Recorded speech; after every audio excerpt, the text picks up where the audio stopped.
Cheryl, your hike along the PCT is pretty well documented now, but let's go back, if you don't mind, to the moment when you decided to do it. What was the tipping point that set you there?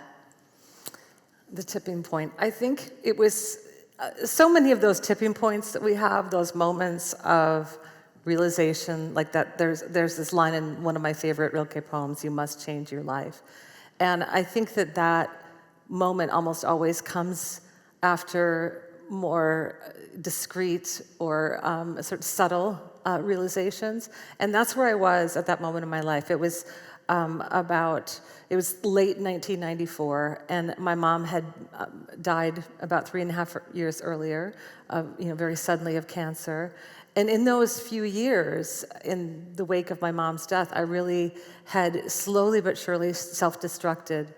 And I think that, in retrospect, the 40-year-old me who was writing Wild could look back and very clearly see that self-destruction was about sorrow, it was about suffering, it was about, in some demented way, honoring my mom, or honoring my mother's memory, and to sort of show the world somebody extraordinary died, even though she looks ordinary from the outside. And so this awakening I had, this moment that I thought I must change my life, was really connected to my love for my mother too. Because what happened is I realized that, that I was destroying myself by getting involved with drugs and being wildly promiscuous. And I'm not against promiscuity. I actually think a little dab of it is a good idea once in a while. But it was this destructive. It had become something bad for me, and I realized that the only way to actually honor my mom was to become somebody she raised, become the person she'd raised me to be, as it says in the movie. And so that's when I thought, I have to do something. I have to do something that will bring me back to that person I was on the inside, or that I am on the inside. It wasn't about becoming somebody else or escaping who I was. It was actually about just going back to who I was. And so, what happened is the PCT was just, in some ways, this idea. Like, I knew, okay, I feel the most whole in the wilderness. I knew I felt the most whole when I was doing something that was challenging and hard, and that demanded some kind of sacrifice. So, when I came upon that guidebook, I thought, this has to be the thing. Wild is almost painfully honest, and you don't cut yourself any slack, or indeed anyone else. Was that tough? I mean, do you look back now and wish you had not been so honest? If I had known so many people would read Wild, I wouldn't have put half that stuff in there. No, I'm teasing. No, I think it's really important to be honest. It's obviously uncomfortable and hard and sometimes mortifying. I mean, there are so many things that I've written about myself that I think, I have to sort of take a deep breath and just say, okay, do this. But, I think that the job of a memoirist, the job of a writer, no matter whether you're writing fiction or nonfiction, is, again, we go to our artists to hear the truth, and the absolute, number one thing that a writer must do is tell the truth, and in a big way, in a deep way. And when you're writing about yourself, that means actually saying what happened, and then going beneath that too, and interrogating those things that you think about what happened and why. And the hardest thing for me wasn't doing that with myself, but really sort of paying attention to that line when I was writing about other people, because I don't feel like I have obviously the same right to do that about other people's lives. And so, for me, that fine balance between revealing myself and doing my best to sort of harm other people as little as possible in that process.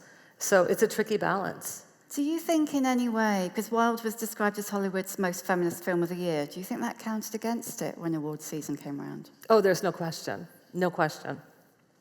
It was really interesting to see what happened with Wild, which I first want to say, was a big success. One of the things that people, I think, don't quite realize is that Wild was an independent film. It was made for about $15 million, which sounds like a ridiculous amount of money to me, but is actually, a low budget. It was, an indie film. And the reason that it was an indie film is that that Reese Witherspoon and her producing partner, Bruna Papandrea, from the start wanted to honor, their call and their word to me, which was, to really make a movie about a strong woman who did things, some things that sort of break the codes, I guess, of what women are supposed to do or be. And they didn't want studio executives saying, we can't have a woman on screen saying fuck, or we can't have a woman who has an abortion or has sex with two guys in an alley or whatnot. And so this is why they chose that path. And I think that, there are so many positive things about, like the film came out, it was reviewed really well. And, in all of the kind of most important places got beautiful reviews. And the audiences came to the theaters and loved it. And so then when you saw, when it came to the awards season, it got nominations for a lot of things, but it was also overlooked in very significant ways when it came to things like Best Film Best or, Picture those kind of big categories. And, I think that pretty measurably you could look at like, okay, these films that were nominated got, reviews here, there, and there, and comparing it to Wild, it was really actually pretty clear that certain groups of people, many of those people who have Oscar ballots, just simply do not take those kinds of movies seriously. And by those kinds of movies, I think, movies about women. Wild is really actually about a woman walking alone through the wilderness. And one of the most fascinating conversations for me, or observations, I should say, is so much of the press about Wild, the movie, in the headline even, it would talk about me. It would say like that I was an unlikable, how amazing it was that this like film about a quote unlikable woman was on screen. And it was a really fascinating thing. What I realized is like, because I've had a lot of troubles in my life, but being likable hasn't been like actually a challenge for me. I'm not everybody's cup of tea, but most people generally like me. I don't have but in Hollywood vernacular, basically I'm in the unlikable category for the simple reason that I don't know, that I can't quite figure out what it, like it's a certain kind of language they use about essentially a woman who's not compliant. There's a really amazing moment in the book and the film when your mother learned she was dying. And she said, I've never been in the driver's seat of my own life. I've always been somebody's daughter or mother or wife. How much do you think that influenced the rest of your life? Oh, it's everything. It's one of the most influential, moments of my life because, of course, by the time my mom said that to me, I had come to understand that was true of her. That I had seen my mom in the last years of her life. She was a college student. We both, those of you who know, who read the book, know that we both went to college together. I had grown up poor, and I didn't know really how I was going to get to college. I had to pay my own way, and in the way of many Americans, I was, in debt to my college. I mean, I paid off my student loan debt from my bachelor's degree on my 44th birthday. So that gives you an idea of how it was. But, when I applied to college, I just applied to one because I didn't even know, what the process was. And when they accepted me, they sent me a letter saying, if you attend this college, your parents can take classes for free.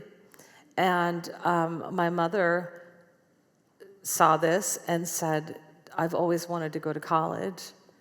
To which I thought, there is no way in hell you are going with me. But, because, when you're 17, I don't need to explain, right? Would any of you have enjoyed that?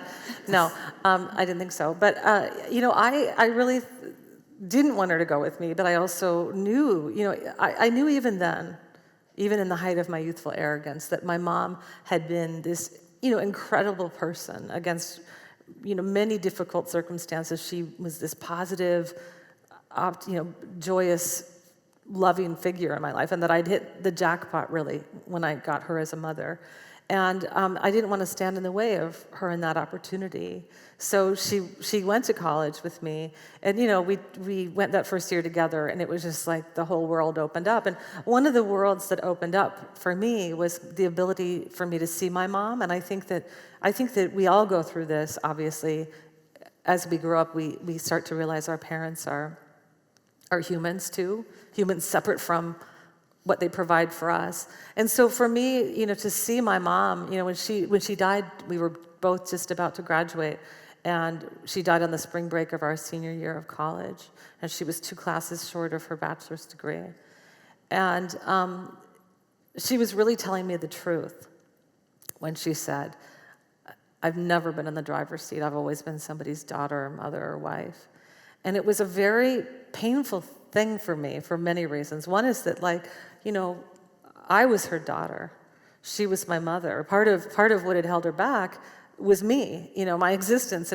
And she didn't mean it that way. Obviously, she always said having me and my siblings was the best thing she'd ever done, and I believe her.